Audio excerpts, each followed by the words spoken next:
Jam nitty gritty, you're listening to the boy from the big bad city. This is Jam Hot. This is Jam Hot. Welcome to Who's Hot with your host, Wil Chung.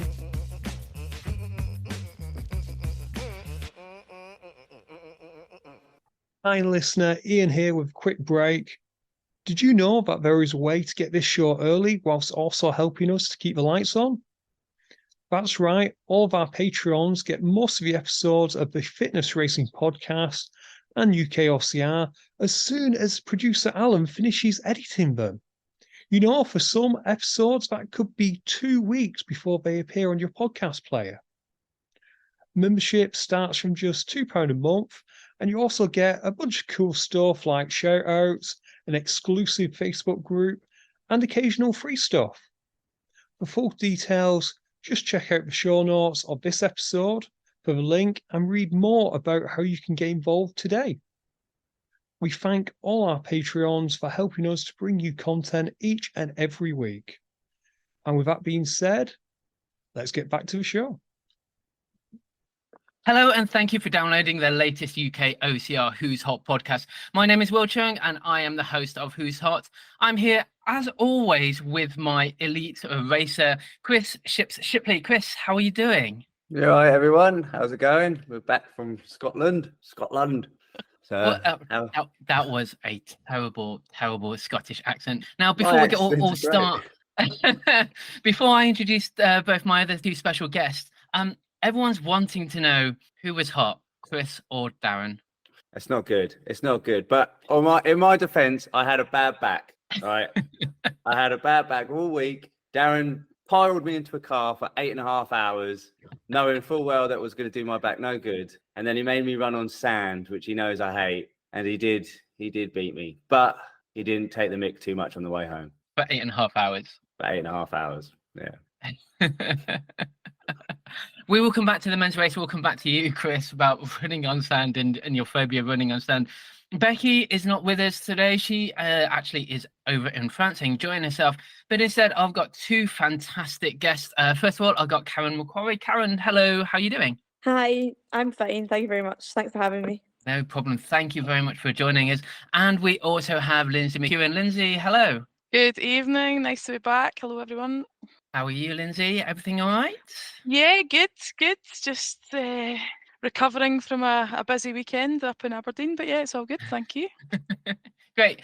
We'll come back to you in a second, Lynsay. Let's, first of all, Karen, well done. First of all, well done on winning Beach Ballistic. How was it, first of all? So I really enjoyed it. Even though I don't actually like running in sand. But I definitely noticed the difference this year, I think, having done a lot more training on sand than last year. So I felt I was able to, although you always kind of feel like you're sort of 1 step forward, 2 step back on the sand, I felt like I was able to sort of keep moving it with a bit less effort than last year when we were running in the sand. So I enjoyed that aspect of it. Brilliant, because I think I looked at the history from last year of results, and you came second last year, didn't you? And this year you came first. So my question off the podcast, and you kind of answered it, is what helped you take that next step and be Sandy this time? Yeah, so essentially I was second across the line this time, behind Kate Stillwell, but Sandy and I both had all of our bands from the obstacles. So that put us ahead.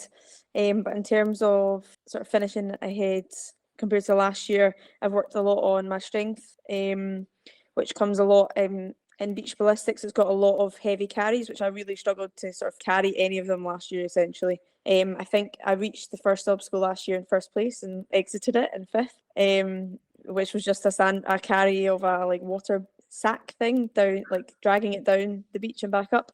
So that didn't happen this year, and running on sand, I don't know if I was overall, my sort of pace was a bit faster overall, so I was able to run a bit faster with less effort, I guess, than last year, which also helped. Brilliant. So I'll just quickly go through the female results. We'll go into the male results in a little while. But of course, Cameron Mcquarrie, first place, 144.41. Sandy Powell, second place, 148.39. Kate Stillwell, 155.32. Fourth place, Susan Jarman, Anna Wade, Zoe Jones, Jenny Wade, Kaylee McIntosh, Julie Sharon, and Kate McKee. So, really tight at the top. We had Kate, we would talk about Kate coming up and maybe kind of mixing it up, and how Sandy would also, who won last year, would really be strong there. So really a lot more training on sand. Chris, you don't know about training on sand, but how was that for you, just the running on the beach? Well, I'll be honest with you, it was the most horrible thing that anybody could ever run on. I don't know why anyone would choose to run on sand. I don't know why anyone would choose to practice on sand. It's horrible. You run and you don't go anywhere. You don't move. It's like you've got all this effort going, and it's like, oh, I'm not moving anyway. But then you get some people. I had a couple of guys with me, and they'll just plod past you like they're just running on anything. It's horrible. Yeah, not good. I don't know why you even chose to train on sand, but I suppose it paid off for you, didn't it? So it's almost like a little bit less effort and you actually move better. It's weird. If you try and go really fast on sand, you almost go slower. Yeah, it's not good. I think because I'm quite light-footed, so where I'm quite light-footed, I think I don't get that response off the ground when I'm running. So I don't know. It's not good. I would have thought being light-footed would work better for you, because as Karen said, the harder you try, I would then think that you're kind of the further you're digging into the sand. So being light-footed should have worked for you. It's all I got, Will. It's all I got. I'm sorry. Sorry, I'll just keep asking questions. So Karen, you talked to Kate about abandon. I don't know. Do you know where she lost the band? And I guess weather, obstacles, carries, all of those, and anything that was kind of you thought that may have changed the tide in your favor?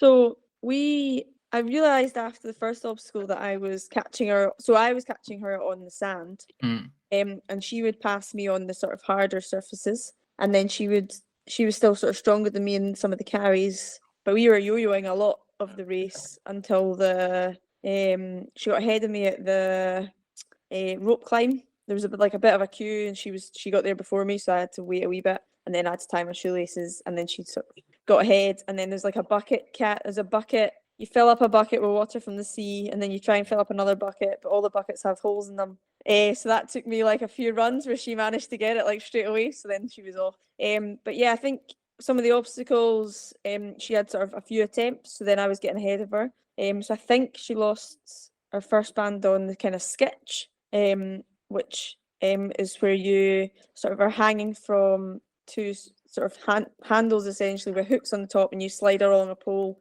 and then you go over all these little like brackets, and then under one, and then over another three basically. So I believe she lost her first one there, and then I believe the last rig as well. So when I was coming down to see the last rig, I still had the sort of tire. There's like a tire carry through water and then back, and she was on the last rig there, so she was like a few minutes ahead of me, but had lost, so she got time penalties for not having bands essentially. How long was the penalty? The time penalty? So it was 5 minutes. Lynsay will know this, but 5 minutes for all of them except the last rig, which was bigger. So it was 10 minutes for that, I think. Yeah. So it would have been 15 minutes, I think, that she would have got. Yeah. Wow. So she would have been like 141 or something instead of 155. Yeah. Yeah, I think she needs to brush up on her obstacles, doesn't she, Kate? I was having a chat with her because she funny enough stayed at the same hotel that me and Darren were staying at. So we had a quick chat after the race, and apparently even on skits she had her hooks up the wrong way. Yeah, the first time. Yeah, so I had to hand them to me because she then came off, and then the ruler come off. You have to hand it to someone waiting. So then she had to give them to me and wait for another set to be free. Yeah. Oh, no. God knows how you hold on, because they weren't like the normal skitch attachments that we have at other races. They were like I suppose metal bars basically. One was bent over, and then the other one was just bent sort of around. So God knows how she held on to it upside down.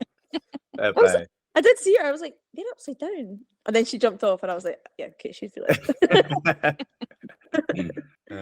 But yeah. So look, just very quickly in hindsight, and Chris will come to you in a second, but in hindsight, do you think maybe she should have maybe had a couple more goes on the obstacles that she failed, or was it already too tiring that actually as many attempts as she could have gone, it wouldn't have made any real difference? Because I'm thinking, 5 minutes for an obstacle, that gives you quite a few retries surely before you think, okay, this is now not worth doing it. I've got to run on. Yeah, so I mean, I didn't actually see her attempts at the big rig, so I don't know how far she was getting. But with skits, yeah, she got like way past halfway. So obviously, she didn't get, when she did them upside down, she didn't get them very far. But that's harder, fine. But then, like, as I was jumping off, she was past halfway, so I feel like she was close. But then, and you've got 5 minutes, so I don't. Yeah, I mean, I don't. It's hard to know because you don't know how tired the arms are of someone else, I suppose. So it's hard to know if she thought, oh, the arms are too tired, I'll just try and get 5 minutes ahead. Because normally, like, I was saying this to some people, I've never seen Kate in a race before. She's normally so far ahead of me that I don't see her till the finish line. So normally I think she would expect to like catch me and pass me and be off into the distance. But yeah, I'd been doing some running on sand, so it wasn't. You didn't quite get ahead of her as much as she thought, probably. It's quite hard to pass people at some points because you're running on sand in the sand dunes, but you're in the it's like heather on it, or kind of like long grass on the other side, so you can't really, once somebody's in front of you there, you can't, there's not like worth the effort to try and run past them. You got to wait till you're on like either a downhill that's wider or out on the actual beach to pass, because there's not really any point in trying to pass somebody in those parts of it. Running downhill in sand is great though. That's the only good thing. But it gets everywhere though. Yeah, I had 4 showers before work on Monday. 4 showers. 4 showers. Oh, I'm still finding it. I know. I was like, oh, Still finding it in every crack and crevice of his body.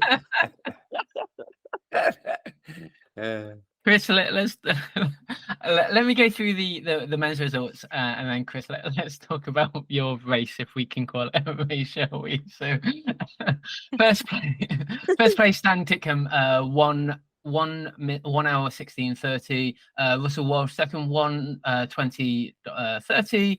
Gavin Hogarth 1:23:54. Then followed by Darren Martin, Finlay Greenleaf. We'll come back to him. Chris Shipley, Ramunis Wickus, Craig McEwen, Miguel Sanchez, and Sean Bucknell. Chris, winning on sand. We already hear you're not going to do it again, but in general, was it what you was expecting? Because this is the first time you've been up there.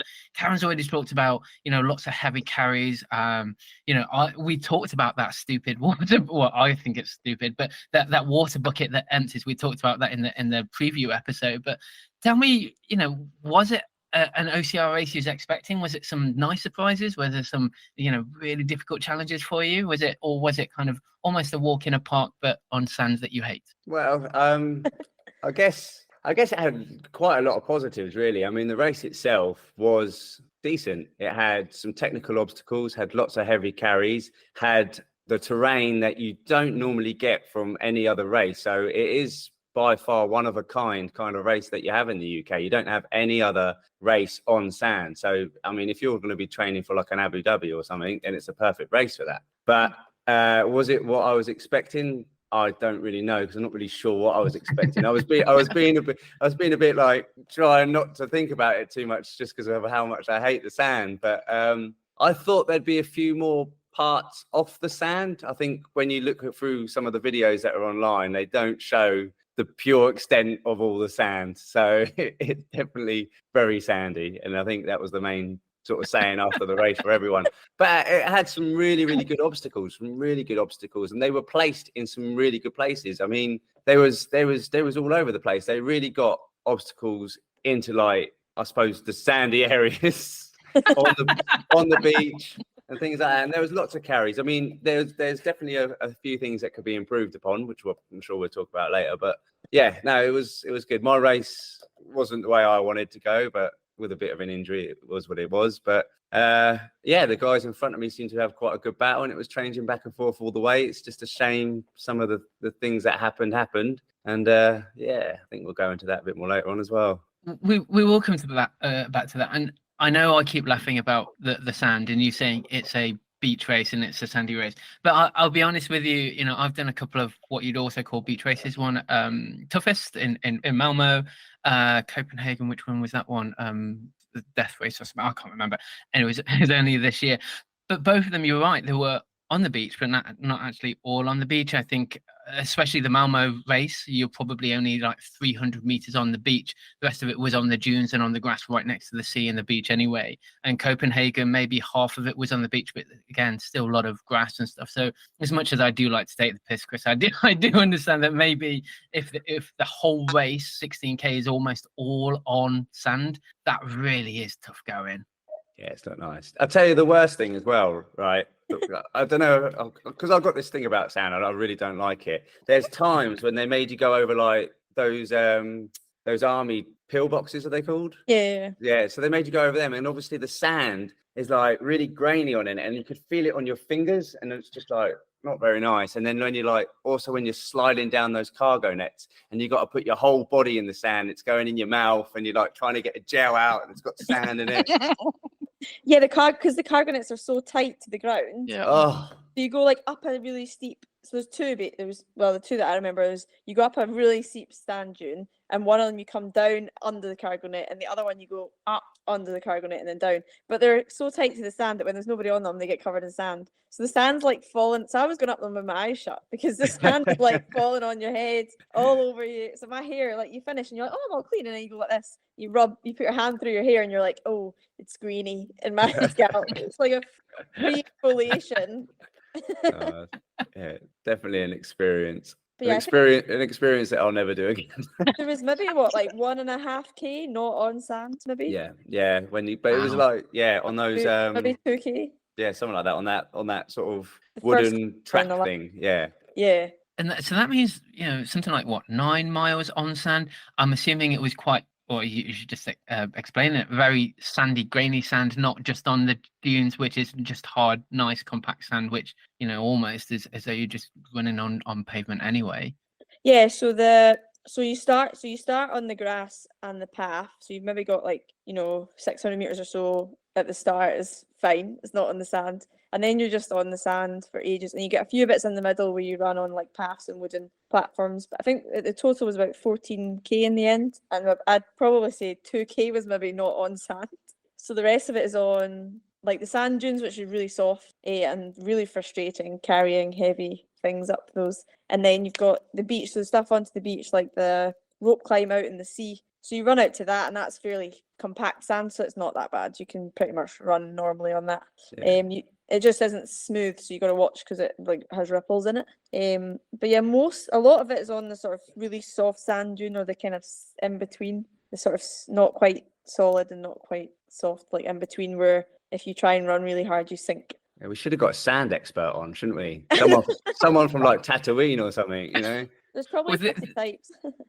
This is where Becky would have been really helpful, as she's always running on sand. But Chrissy, what do you know about the men's race? I know they all ran off in front of you. I'm just looking, you were quite a bit behind, if I'm honest, the top 5. But I'm sure you've obviously spoken to Darren and some of the runners. So what do you know about the battles that they all had? Well, it was pretty much from the start. You had Daniel, Russell, Gavin, Darren, and they sort of pretty much led the start of the race. Well, pretty much most of the race all together most of the time. I think Darren was with him all the way up until that obstacle, the one which was like the floating walls.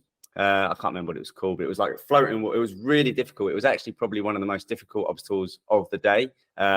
It was really hard on the hands, but they was all there. Darren, he failed that, got a bit of anxiety, so he came off that, and then I caught up with him then, and we got through that together, and then he shot off again. But up at the front, Russell and Dan, I think, were battling most of it. Gavin failed that obstacle, the one with the floating walls. So I think because what was his time? It was, hang on a minute, 1:23, 1:23:54. Gav did.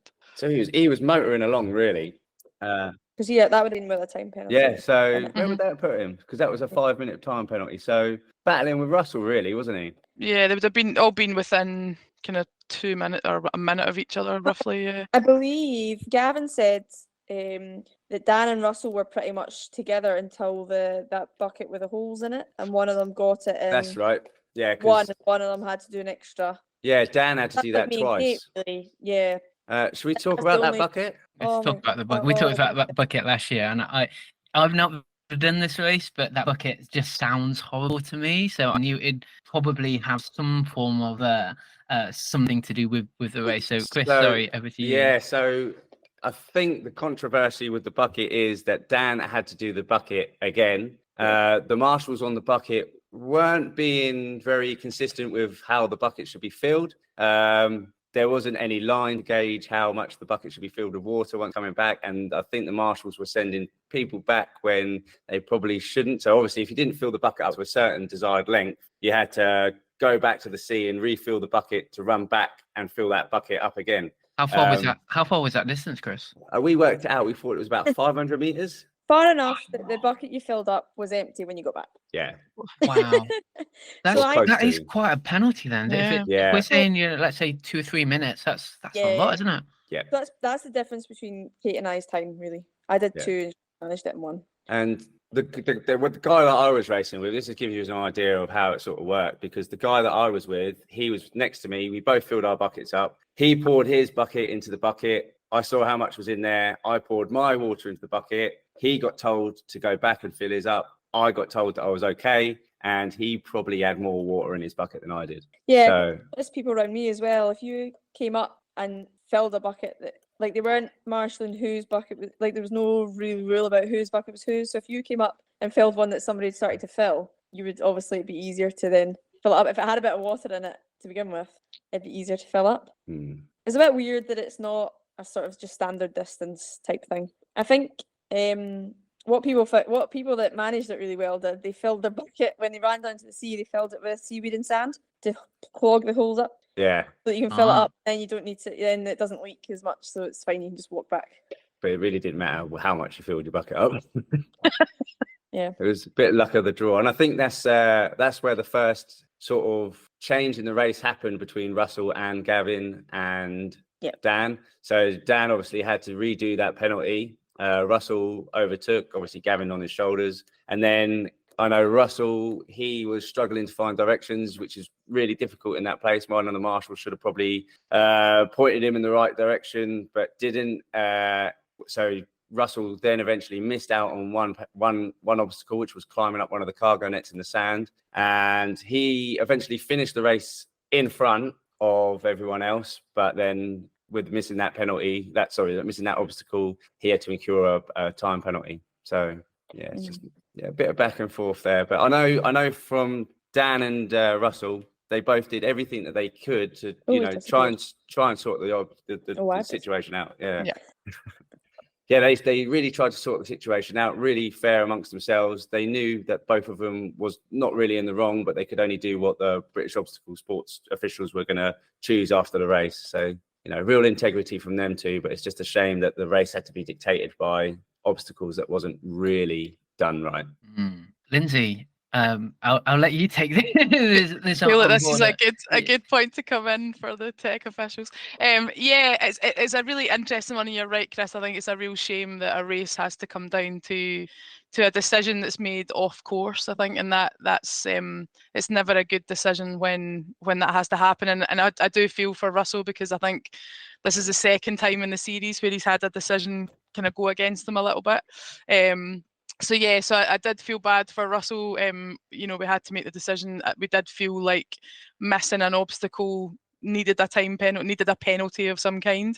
So we felt that the kind of 5 minutes was kind of fair, and both of them, dealt with it really well. I kind of spoke to Russell and to let him know it was happening, and he dealt with it like a champ. So real kind of sporting integrity there, and kind of kudos to him for that, because it's never easy, especially when you're coming up against it. But I mean, it's an interesting conversation we have every single time when it comes to officiating races, and that's the whole point of kind of building the tech officials community and committee, and getting more people trained to understand what's needed in those competitive races and what the competitive athletes expect, really, and that's kind of that making sure that we're getting it right and following the rules. I guess what I will say is we're still part of what is a very immature sport. We're still a very growing young sport, and unfortunately, the result of that is that we need volunteers to help us that maybe have never done OCR, or are helping out someone they know, or are maybe giving their time and support, and we've got to be really appreciative of that. But I think every race that we do is a chance to learn, and a chance to get better, and a chance to grow, and Beach Ballistic was another one of them. I think the feedback has been a lot more positive from last year, so it shows that, you know, the race directors are taking on that feedback and trying their best to do, you know, as much as they can to make it better. But there's always room for improvement, and we just take that on, and we move on to the next time and make the race as best we can for the next time on. So, you know, it's just, unfortunately, we're not that affiliated, you know, massively funded sport that can go out and pay people to give up their time to be tech officials, but we do need more of them, particularly in Scotland. It's not an easy race to TO anyway. You know, even for us Scots, it's a 4-hour drive from our homes for the most people, never mind getting a bunch of people to come up from down south for it. So we were limited on the TOs we could put out, and we put them on the key obstacles. There was 5 key obstacles, and there was 5 TOs on those kind of big ticket time penalty obstacles. So yeah, it is what it is, I'm afraid. But yeah, I do feel bad for Russell, to be fair. It's but he took it on the chin. Yeah, I will say those 5 key obstacles that had the official British obstacle sports officials on it were done brilliantly. There was no wrongs or rights with those ones. They were done to the T, and it just shows that British obstacle sports, the officials that are taking the time to take the training, they are getting things right, and then they are doing the right job. So there's no problems with them at all. Yeah, they're really good. I quite liked the format as well of collecting bands. It's quite nice. Yeah, it worked really well. Rather than losing bands, I think it's really good as well. I think having races for people that maybe aren't as experienced, I think gaining bands is a lot nicer than losing bands. It's a lot nicer for us as well to give them to you rather than cut them off, especially when it's your friends and your teammates. It's never nice to cut bands off.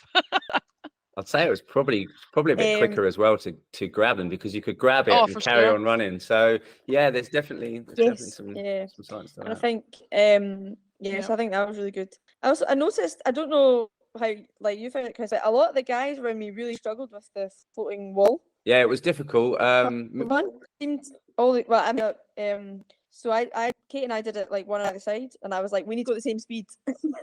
We need to go like across this at the same speed. I was like, right, swap, let's go to the next one. And she was like, I wouldn't have got across that if you hadn't been like, go at the same pace. But I think, I don't know if because you're taller, or I saw a lot of the photos, the guys are doing it like facing the wall. Yeah, well, me and Darren popped over to it after the race had finished just to check to see how hard it actually was, because we actually got onto that obstacle at the same time, and I actually wanted to pass Darren. Then I thought, well, if I'm going to get past him, it's going to be on here. So I tried going ahead, and he was like, "You'd never have done it without me." And I was like, "Well, let's go and find out." And you could get across it on your own, but it was definitely easier with 2 people on it. Definitely, yeah. So Kate and I, if you look at photos, well, quite a lot of the females as well go like, we were like facing forwards on it.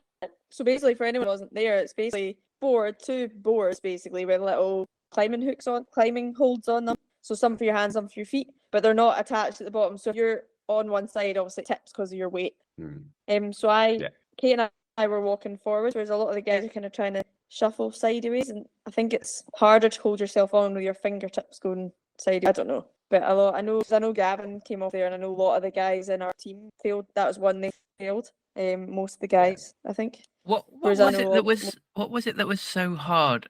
I mean, I'm trying to figure out what a floating wall is. I think I know but why were people failing it? What was it that was kind of making it difficult? Well, in our team, mostly guys. Well, it's mostly the guys that feel that. So I don't know if it's. Yeah, I think it's just because how if you're a guy, you're obviously quite taller. So once it tips back, you've got a lot of weight falling back off it, and obviously if you're quite big and got quite big hands, it's quite hard to grab hold of them holds, which are really small. Yeah, The really small, I was going to say, Okay.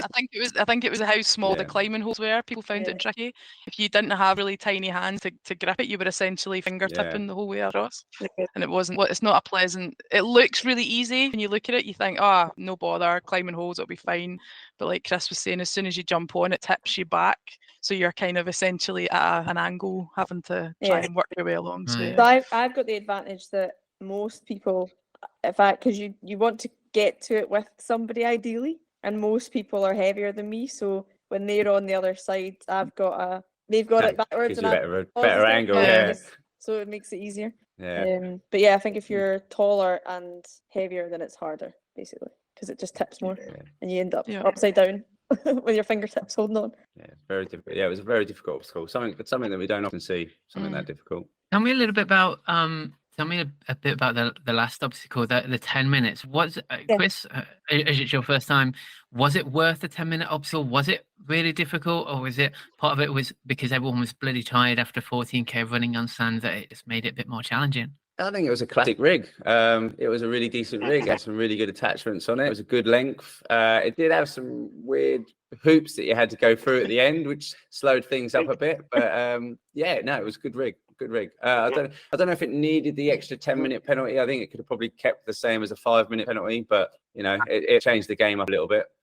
I think most people at the top end of the race didn't struggle too much with it. What was the female? Yeah, I think They must have got over it quite well.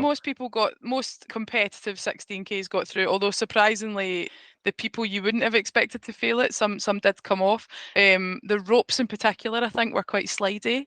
And it caught people out, and I think it was more the thought of the rig than the actual rig itself that caused people to overthink it, I think, a lot of the time. So some people did it like a low rig, they put their feet up, some people were putting their hands across, some people were kind of trying to flip themselves up over the rig. Like, it was really interesting to see how everybody approached it, because everyone did it differently. It was weird, but it was a good, like, I think it was more the mental than the actual, because the rig itself wasn't overly difficult. It was just, it looked more difficult than it was, and I think it caught a few people out.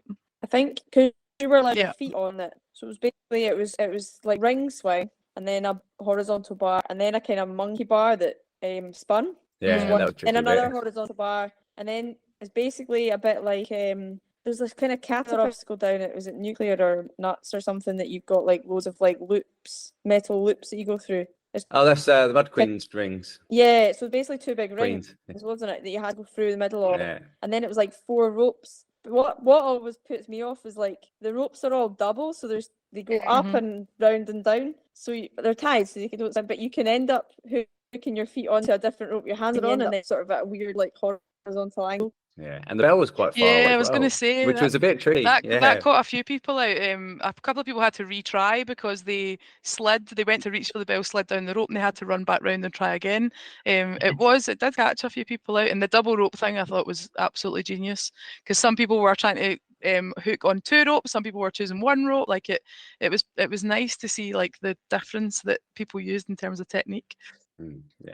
I love that what you said earlier, Lynsay, the mental aspect that if you know that it's a 10-minute penalty obstacle and everything else is 5, then you automatically think, well, it's got to be harder. So I've got to really take my time. I've got to really think about this really hard. I'll put my feet in when probably I'm not used to it, and I'll just kind of freestyle it without feet, but this time because it's 10 minutes. And I like that, and I'm pretty sure we talked about this in the recap, in the preview, and I'm sure we talked about this last year as well, about, then there's got to be some strategy going on. If it's a 10-minute, how many times do you carry on? Do you dismiss and, hope to God that actually 10 minutes is enough, and all this kind of stuff. So I think it, from the other bits of the race, that little bit of psychology, the floating wall where you may have not expected it to be as hard as it was, strategy of trying to miss out some of the dunes and maybe getting in front of each other. There's a lot more, and I don't necessarily mean this in a bad way, but there seems to be a lot more thought and kind of mind games in this race than I've heard whenever we've talked about any other races, Chris. It's normally, you just go really fast and you just get over it and, go under, go over, carry it, but just go as quick as you can. Where here, has been a little bit more psychology involved. Yeah, it was definitely a strategic race. Yeah. Something that you could probably improve upon next year, or if you go back, something that you can use to gain yourself a few advantages, having that strategy to go into this race. Yeah, there was a lot of people, because interestingly, I don't know whether Norman did this on purpose, but potentially that 10-minute penalty was a psychological thing, because you didn't know whether or not the person who was in front of you, so for example, Kate crossed the line in first, but Karen wouldn't have known if she had failed that last rig, if she hadn't failed that last rig. So for her coming into that rig and say Karen had fell off, does she do it again, or does she just run to the finish because Kate might not have done it? So and you could see people literally after they maybe came off, they were, do I give it a go? And they stood for a couple of minutes and kind of, you could see them like, do it, right, okay, I'll go and try again. And it was really fun to, because you don't see that in a race. Normally it's like full pelt to the finish, but like you could just see people thinking, like, because it was such a big penalty and the rig didn't take 10 minutes, you were lucky if it took like a minute if you went through it really speedily, maybe a minute and a half. So it was a huge penalty to take if you wanted to just run to the finish line, and the hope that the person behind you or the person in front of you had failed something else, or yeah, it was fascinating to watch. Well, let me ask it.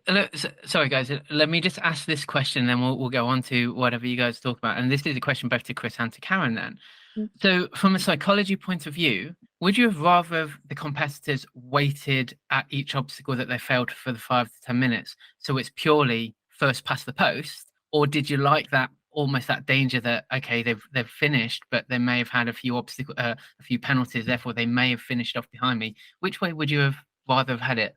Oh, that's a fair point.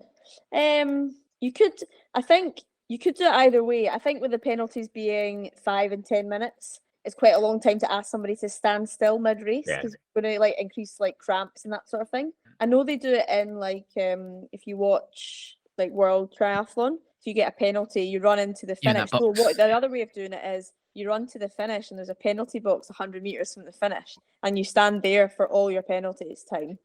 And then so you see people run past you and you're like, damn it, so then you cross the line in order, but you do your penalties at the end, which is like an in-between. So that would be quite a fun way of doing it. But I think with 10 and 15, like with 10 minutes and 5 minutes, I think it's too long to ask people to stand and then expect them to be able to run again after. I think it's quite hard to stand still for that long mid-race. It's like difficult. Yeah, totally agree. Yeah, I wouldn't like anyone to stand in one spot. Even it's not nice to see someone run past you and then just be like, "Oh, I've got to wait here." Because I mean, if you're standing still, you could carry on try having another go at that obstacle as well. So to be fair, that's what happened at Rude Rampage. In the gauntlet at the end, Libby had a penalty, so she was waiting, and I remember it was Lou Ferriman coming into that gauntlet, and you could just see Libby just trying to edge forward, waiting. She did get in front in the end.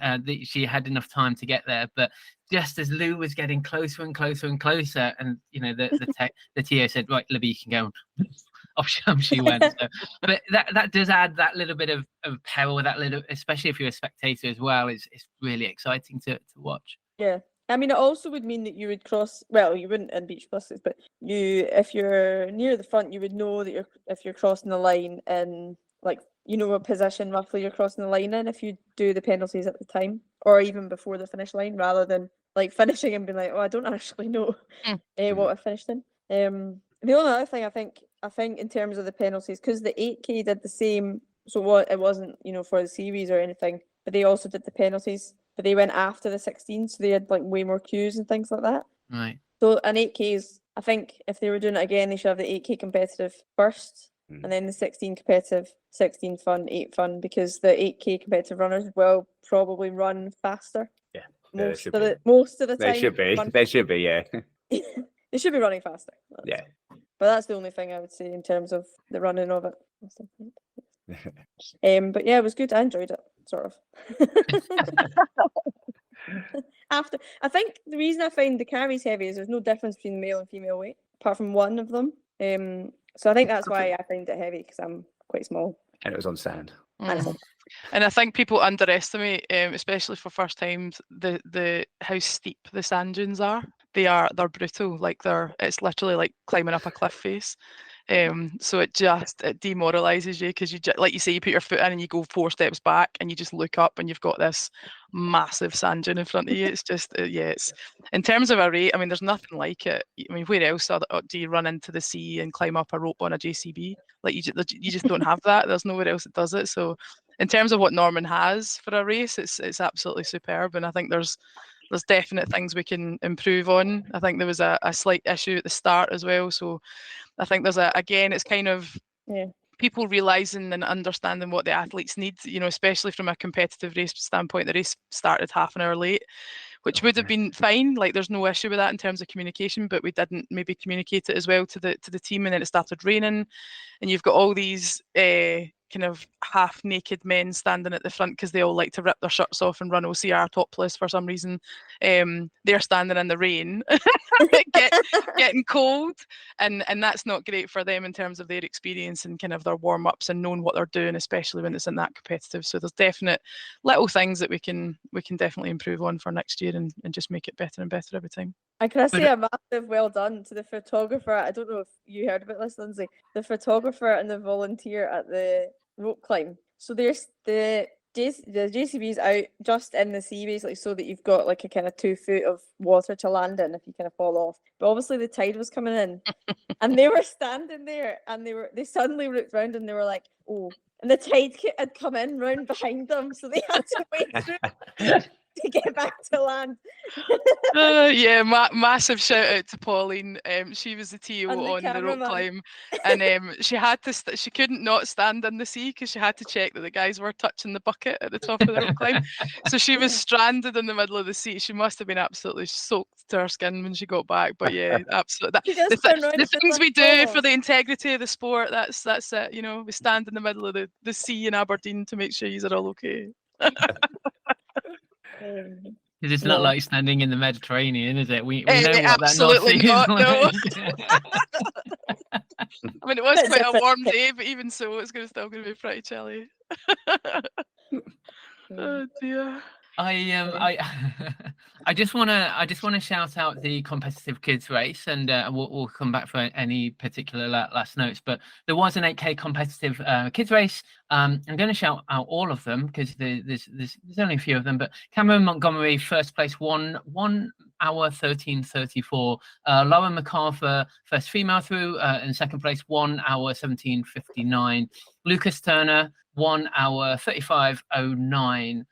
Then Luke Cole, Ines Cowie, Emma Wright, Dagan Digos, and Davik Digos. So well done to all of them. Absolutely some fantastic time. But just very quickly, for 8K competitive, 1 hour 13. That's a ridiculous time. I also want to point out that if you look at the photos, Cameron forgot to take the kids' weights for everything. Yes, took the men's.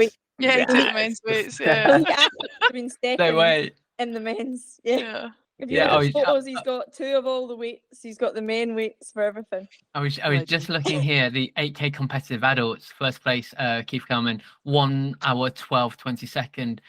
Ricky was second place, 1 hour 13:55. So Cameron would have got second place overall in the adults race too. So that's absolutely a ridiculous time. He didn't fail anything either, so he had all his bands. Nice. He's a really good. He's so good. Yeah. Is he Lauren from? had all her bands. Yeah, of course he is. Yeah. Of course he is. He's a farmer. Yeah, of course. Yeah, he is. Yeah.